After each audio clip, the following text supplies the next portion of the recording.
Hello mga kawamat, in this video lesson, we will discuss inductive and deductive reasoning. When we say inductive reasoning, this is the process of observing patterns or specific examples and forming a general conclusion based on those observations.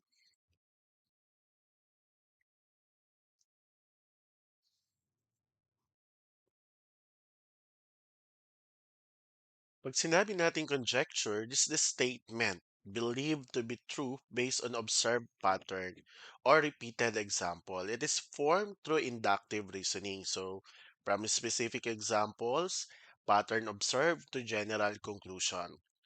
So, inductive reasoning, bago mo process yung conclusion, this a series of observation muna. No? Ito yung nakita mo, tapos pumunta ka sa isang lugar, ito pa rin na-observe mo. That's why nag-conclude ka ng ganon, no? Ng isang bagay na kailangan mong desisyonan. Now, yung conjecture na yan ay hindi palaging totoo, no? Pwedeng mali yung conclusion mo.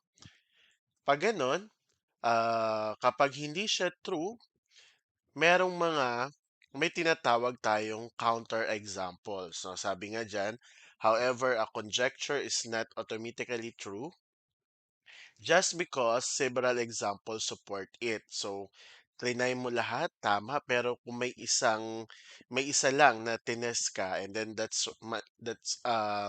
not support to the conjecture, so ibig sabihin, mali yung conjecture na yon.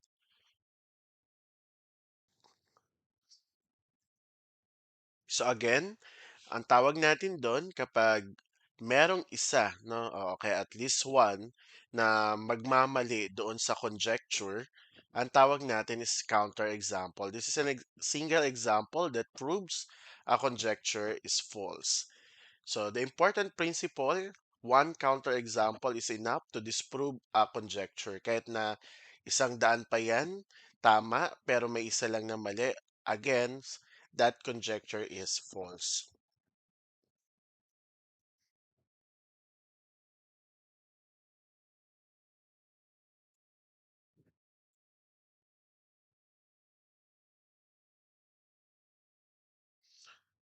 Okay, for example, no, paano natin gagamitin yung inductive reasoning? So in this pattern, we have 3, 6, 9, and 12.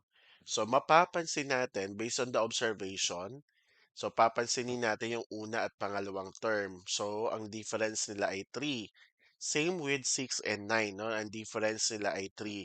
Ganon din sa 9 and 12. Ang difference nila ay 3. So, mako-conclude natin na yung next pattern after 12 is 15. Kasi pag minus natin yung 15 minus 12, 3 ang difference. So, binigyan kayo ng set of terms na kung saan makikita nyo na consistent na 3 yung difference.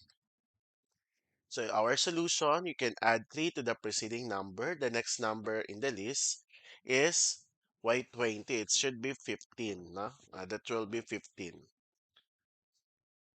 Okay, correct lang natin yan. Okay, next is, and po, that should be 15 yung next. Number 2, we have 2, 8, 19, 35, 56. So, pwede rin naman agayahin natin yung example number 1 natin. Kinukuha natin yung difference. So, i-check natin, no? So if we're going to check 8 minus 2, that is 6. 19 minus 8, that is 11. 35 minus 19, that will be 16. Okay. And 56 minus 35, that is 21. So kung titingnan natin yung progress ng number from 6, naging 11, and then naging 16, and then naging 21. So kumbaga, anong nangyayari? Nag-i-increase, no? Nag-i-increase ng ilan? Ng 5. Okay, every time. So, by examining the sequence, we observe that the differences between consecutive terms increase by 5 each time. So, since the pattern in the differences is consistent, so the difference sa 8 sa 2 is 6, 19 sa 8 is 11, 35 sa 19 is 16, 56 sa 35 is 21. So, dito mag-add din tayo ng another 5. So 21 plus 5 is 26. So 56 plus 26, the answer is 82. So therefore, based on the observed pattern, the next term in the sequence is 82.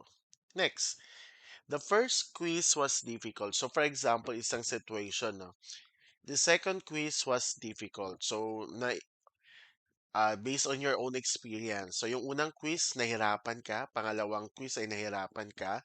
So therefore, na-conclude mo na lahat ng quizzes in that particular subject ay mahirap talaga, no? Kasi nakakita ka ng na-observe mo dun sa unang quiz, na-observe mo sa pangalawa.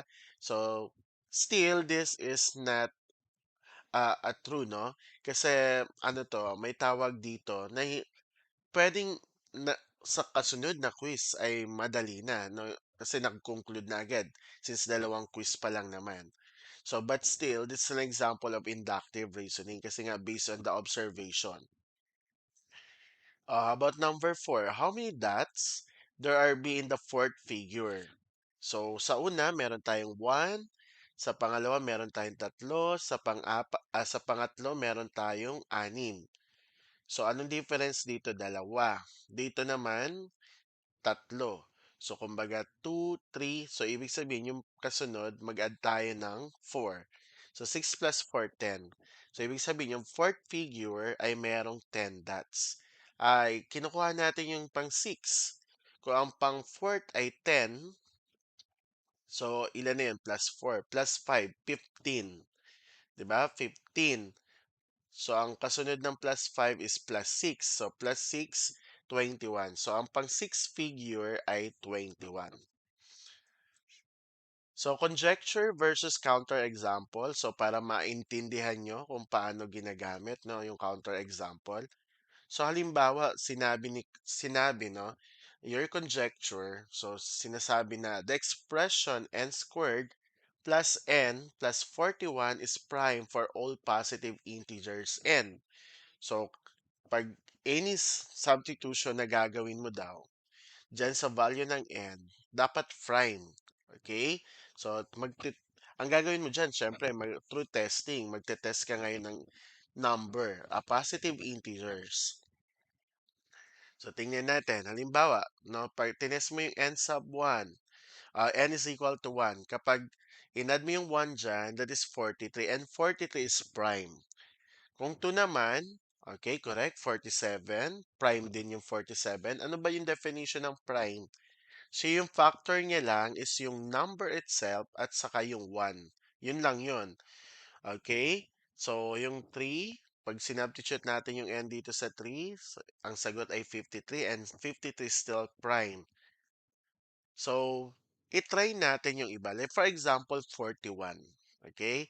41.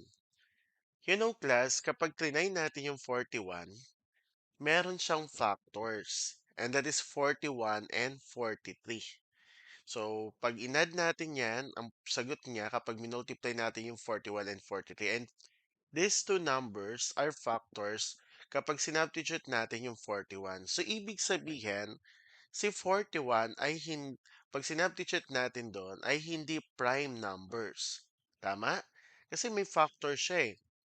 Nasabi sa prime, ang factor lang, itong number lang na to at saka yung 1. Since dito, kapag sinubstitute natin yung 41, meron. Okay. So, yung factors niya ay 41 and 43. Aside pa dun sa 1. Tama? So, therefore, this is not, again, the conjecture is false. So, meron tayong nakuhang counter example. So, ang tawag natin dito sa 41 is a counter example.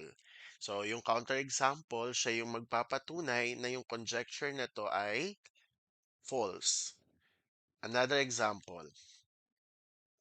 The sum of two odd numbers is even. So, kapag nag-add daw tayo ng dalawang odd numbers, dapat ang sagot niya ay even. So, try natin. So, halimbawa, 3 plus 5, 8. 8 is even number, correct. 7 plus 9, pareho tong add. The answer is 16, correct pa din. 11 plus 13, the answer is 24, tama pa din.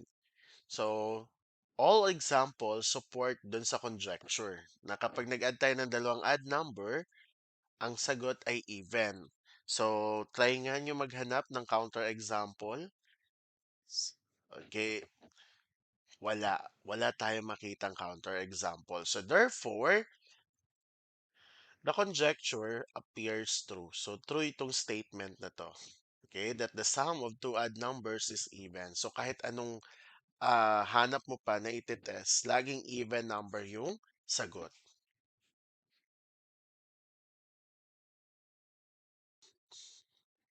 Next. Okay. Aside from inductive reasoning, may tinatawag tayong deductive reasoning. This is a logical process in which a conclusion necessarily follows from given premises. If the premises are true and the argument follows a valid logical structure, so the conclusion must also be true. So it moves from general principles, kasi kanina no, sa inductive reasoning, mula siya sa specific to general.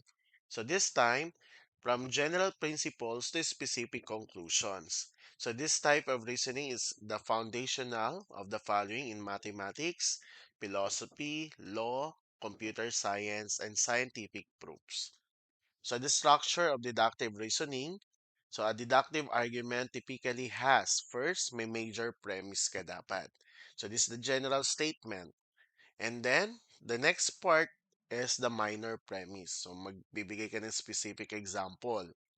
And last is the conclusion, the logical result. So this will be the structure no, ng deductive reasoning. Una, the major premise, minor premise, and the conclusion. So for example, so the major premise is all humans are mortal. So mula doon sa general statement, magbibigay ka ngayon ng halimbawa ng isang specific case about dito sa general statement natin. So Socrates is a human. So therefore, Socrates is mortal. So that is the example of deductive reasoning. So if the premises are true and the structure is valid, the conclusion is guaranteed. So another example, all even numbers are divisible by 2. 48 is an even number. So mula din sa general statement, magbibigay ka ngayon ng halimbawa ng even number. So kahit anong even number will do naman. So therefore, 48 is divisible by 2. Another example, if a number is divisible by 4, then it is even. Tama, di ba? 36 is divisible by 4. Therefore, 36 is even. Okay, tama yung statement. Another, if a function is differentiable, then it is continuous. F of x is differentiable at x is equal to 2. So therefore, f of x is continuous at x is equal to 2. So, saan natin pwede i-apply, no? In real-life application itong deductive reasoning. Sa law, judges apply general laws to specific cases. If theft is punishable by imprisonment and a person committed theft, the imprisonment follows. Sa medicine naman, if a patient tests positive for a disease and the test is 100% accurate, then the patient has the disease. Okay, ito. If it is raining, so kapag nakita natin no, na uulan, so ang nasa isip agad natin, so mababasa ngayon ang kalye o yung streets. So kapag umuulan, ganun din, no? Ang thinking natin. So basa yung daalaanan natin o yung kalsada basa, 'di ba? 'Yun ang thinking natin kapag umuulan. So kapag umuulan, wala ka siguro makikitang kalsada na hindi nababasa, 'di ba? So this is the everyday decision making. So in deductive reasoning, so another example is to solve the value of a known. Okay, so for example, we have this equation, 2x plus 6 is equal to 8. So alamin natin yung value ng x. So to solve the value of x, okay, we will what?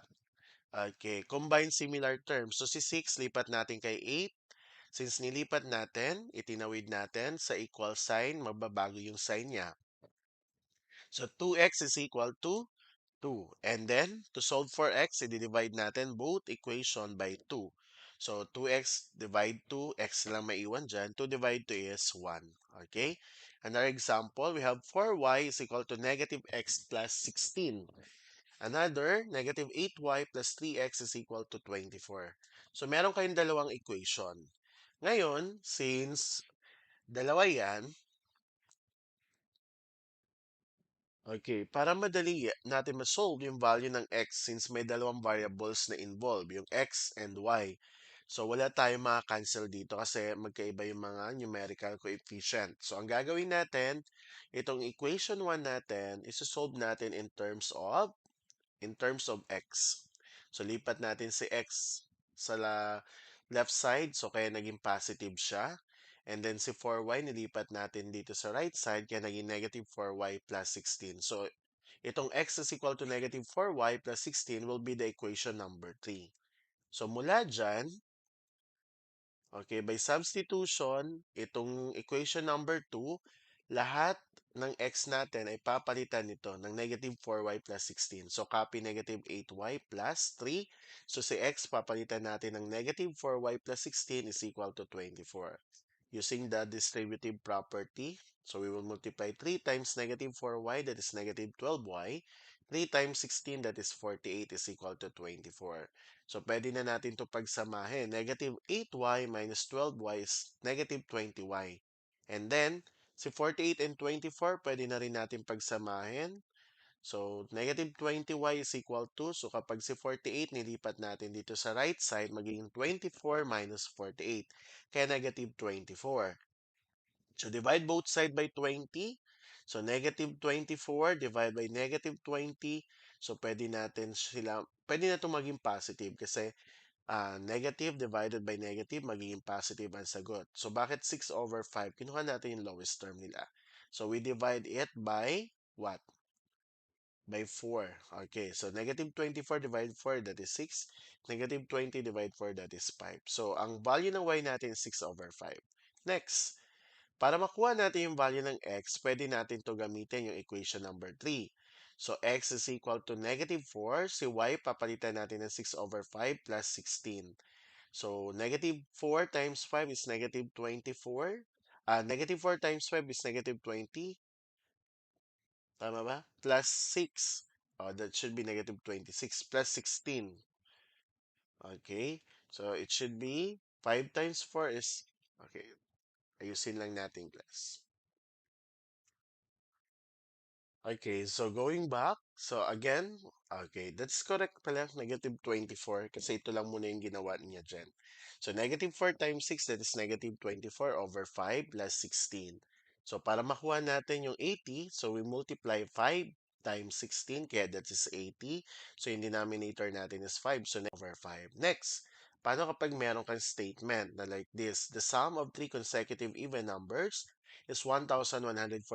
Find the number. So, una, ita-translate mo na into symbols.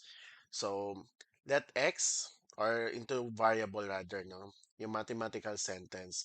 So, yung x muna, this is the first even number kasi tatlo, no? Kapag inadaw natin yung tatlong consecutive even numbers, ang sagot is 1,146. The second number will be x plus 2 kasi even number. The third number will be x plus 4. That will be the third even number. So, ang gagawin nyo lang dyan, add nyo ito, yung tatlo, equal sa 1,146. Diba? So, 1,140. So, that will become what? Okay, yung equation natin, okay, sige, sige. Nauna ata yung ko, yung equation. Nawala yung solution natin. Wait for a while. Okay, so balikan natin. So again, i-add lang natin x plus 2 plus x plus 4 equals 1,146. So add natin yung tatlong x, that will be 3x plus 6, 2 plus 4. So si 6, ilipat natin kay 1,140. So magiging 3x is equal to 1,140 and then x will become 380. So Bakit naging 380 na lang? Okay? So, 1,140. So, may 6 ka din kanina, di ba? 1,140. Check nyo using your calculator. So, minus 6. So, divide 3. Okay? So, you divide it by 3. Tama? Okay. So, kasi, bakit 1,140 na lang? So, kapag nilipat natin si 6 doon sa kabila, maging 1,146 minus 6. Kaya 1,140. So, kapag dinivide natin sa 1,140, divide 3, that is 380. So, that will be the first number. So, yung 380. The second number, mag-add tayo ng 2, 382. And the third number is 384. So, kapag inad natin yung tatlo, 380 plus 382 plus 84, the answer is 1,146. Thank you for watching this video. I hope you learned something. Don't forget to like, subscribe, and hit the bell button para updated kayo for more video tutorial. This is your guide in learning your math lesson, your Wow Math channel.